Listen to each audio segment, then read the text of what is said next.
Tonight what we want to do is move right into the gospel reading this evening. The gospel coming out of the 6th chapter of John, verses 24 to 35, contains what I would describe as a very important and somewhat powerful message.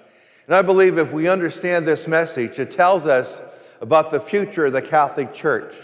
How long will the Catholic Church continue to exist into the future? And I believe we gather that answer in today's gospel reading. So what we want to do is look at two verses out of the gospel reading itself, verse 24 and verse 25, 6th chapter of John. Let's take a look. It says this: when the crowd saw that neither Jesus nor his disciples were there, they themselves got into the boat and came to Capernaum looking for Jesus. And when they found him across the sea, they said to him, "Rabbi, when did you get here?" Now, what they said in their conclusion, "Rabbi, when did you get here?" that's an obvious conclusion any one of us would use. If you're looking for a family member, you enter the house, you're looking for your wife or looking for your husband, and you don't see them in the house. So you search the whole house, they're not there. Then you go outside looking for them, and they're out in the garage, and you're going to ask them the question, "When did you get here?" "I've been looking all over the place for you." So that's an obvious conclusion, "Rabbi, when did you get here?" But what we want to look at is that very first part. So putting those two verses together, the crowd discovers that Jesus isn't there, so they go looking for him. And when they found him, "Rabbi, when did you get here?" But let's just look at that first part. What would you say if you're looking for someone and you never find them? When the crowd saw that neither Jesus nor his disciples were there. When someone is lost, someone that you love and someone that you want to be a part of, and you can't find them, in this particular case, Jesus, if they never found Jesus, if they never got in their boats, they never went to Capernaum looking for Jesus, they never found him, what would they have said? They would have said this. Let's take a look. "Jesus, where are you? I'm looking for you and I can't find you." Now, you might have said that to yourself, and you maybe have screamed it outside, inside of your house, many times in your life. If you feel as though Christ has abandoned you, you're going through great difficulty in your life, and you keep looking for Christ, where are you? Because if you were here, if you were with me right now, I would not be enduring and facing the trial and tribulations I am facing now. When you experience incredible, insurmountable loss, you might yell out, "Jesus, where are you?" Because if you had been here, I would not have experienced this loss. Now, if Jesus was standing right here and we were asked the question, "Jesus, in the context of Mass, what answer would Jesus give us? Jesus, where are you?" And his answer would be what? "I've been here all the time." Jesus Christ would say, "I'm right there inside of the tabernacle. I am in the Eucharist. That's where I'm at." So you come to Mass hopefully to enjoy the body of Christ. Because Christ would say to all of us, "I'm in the Eucharist, I'm in the body of Christ." When you listen to those words of consecration during Mass, when I get the Eucharistic prayer and the bread and wine is changed in the body and blood of Christ. And if you believe in the real presence of Christ in the Eucharist, you say to yourself, "Christ, I know where you're at. You're there in the Eucharist. That's why you came to Mass tonight." Here's the scary part. 26% of Roman Catholics believe in the real presence of Christ in the Eucharist. That means what? Only 26% of 100% of Catholics, only 26% of Catholics believe, in a recent study by a group called the Pew Study Group, that only 26% of Catholics believe that Christ is in the Eucharist. 74% of Catholics do not. But here's also a very interesting conclusion. 27% of Catholics go to Mass on a regular basis. You see the parallel between the two? That those who believe in the real presence of the Eucharist nearly equals those who go to Mass. What makes a person go to Mass? Is it the music? Is it the priest? Is it the homily? Those things are nice, but what makes a person walk through those doors and get inside of a church is the real presence of Christ in the Eucharist. I want to be a part of Christ in my life. Here's the scary part. 10 years ago, 36% of Catholics believed in the real presence of Christ in the Eucharist. 10 years prior to that, 46% believed it. And 10 years before that, 56%. That means what? That means 10 years from now, only 16% of Catholics will believe in the real presence of Christ in the Eucharist. And only about 16 to 17% of Catholics will go to Mass. And 10 years after that, it'll be 6%. And 10 years after that, 25 years from now, if no Catholic believes in the real presence of Christ in the Eucharist, and that's what makes a person come to Mass, how many people will be inside of this church? In any church around the world. How much future do we have left? Well, clearly what we got to do is this. And I might be thinking to myself, I'm preaching to the choir because you're here, but I'm not actually preaching to the choir. I'm preaching to my helpers. You're my disciples.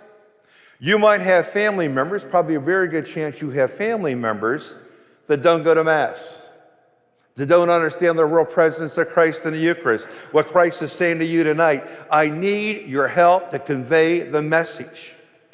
So we can reverse the trend of the slippage of the amount of people who believe in the real presence of Christ in the Eucharist. I'll tell you what I found amazing the other day. I belong to the LA Fitness Center, the one down in Monroeville. Of course, with my membership, I could go to any one of them, but I go to one in Monroeville. I don't get there as often as I like, sometimes once a week, sometimes every other week. I went there on Monday.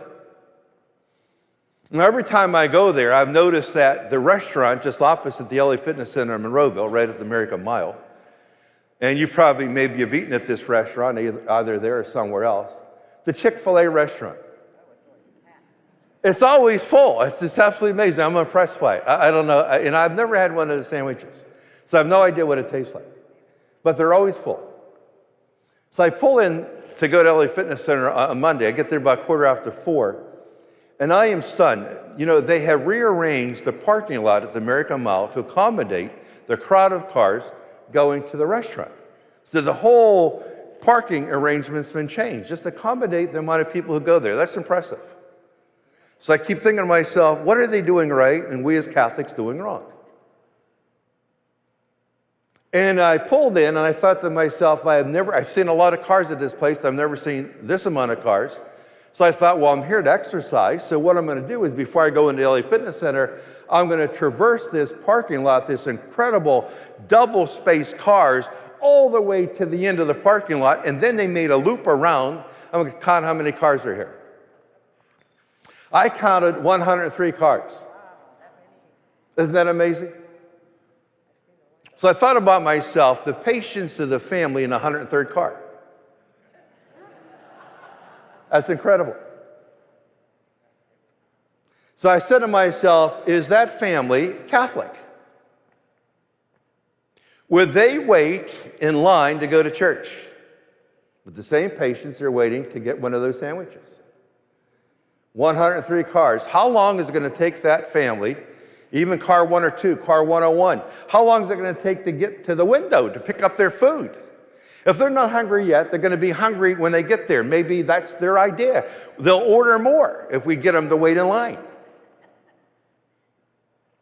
I was amazed. So I went inside LA Fitness Center, and I'm there, and I run across the fellow that I know, not well, but I've seen him there before, and we're having a conversation. I said to him, hey, you know, that Chick-fil-A restaurant over there, you know, they have 103 cars in their parking lot.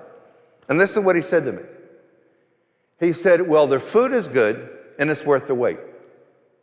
What an incredible answer. Now, hold on to that answer. As I was there doing some other exercise, I ran across 2 other people I did not know. But the great thing about being in a place like an exercise place like LA Fitness Center, you have to know anyone to have a conversation with someone. So I struck up a conversation at different intervals of time with 2 other people. And I said to both of those people, as we're just having a conversation about sports and things like that, I said, you know, that Chick-fil-A restaurant right over there, they have 103 cars in their parking lot waiting to get food. And both of them gave me nearly the same answer as the first guy. It's like they copied from each other. And they both said to me, for the most part, the food is good and it's worth the wait. I thought to myself this. Wouldn't it be nice if 100% of Catholics believe in the real presence of Christ in the Eucharist? 100% of Catholics believe that when we ask that question, Jesus, where are you? And they would know the answer, Christ is right there. He's on the altar. And he's in the words of consecration when the priest changes the bread and wine and body and blood of Christ. That's where Christ is at. If 100% of Roman Catholics believe in the real presence of Christ in the Eucharist, that would mean, because the amount of people go to Mass nearly equals the amount of people who believe in the real presence of Christ in the Eucharist. If 100% of people believed in Christ, the real presence of Christ in the Eucharist, this church right now tonight would be full. There'd be people standing outside trying to get in, and there'd be people along Park Street right over there. And if anyone walked up to any one of those people trying to get inside of this church, and they said to that person, "Wow, you're at the back of the line. What are you waiting for?" The answer they should give to the person who asked the question is this: the food is good, and it's worth the wait. The food of the Eucharist. That's powerful. I have no idea how Chick-fil-A does it. And again, I've never had one of their sandwiches. I'm dying to have one of their sandwiches, but I'm not willing to wait in line. And there's always a line. Whenever I see 6 or 7 cars at the McDonald's in Parnassus, as I got my blinkers on, I shut them off because I don't want to wait in line. They must be some really good sandwiches. One of these days, if the line's short, which probably never will be, I'll go in. But to have that kind of faithful, patient followers to their sandwiches is impressive, to their food. Oh, obviously, we don't have hamburgers here, and we don't have chicken sandwiches. But we have something far greater. And the answer to that question, Jesus, where are you? We have the Eucharist.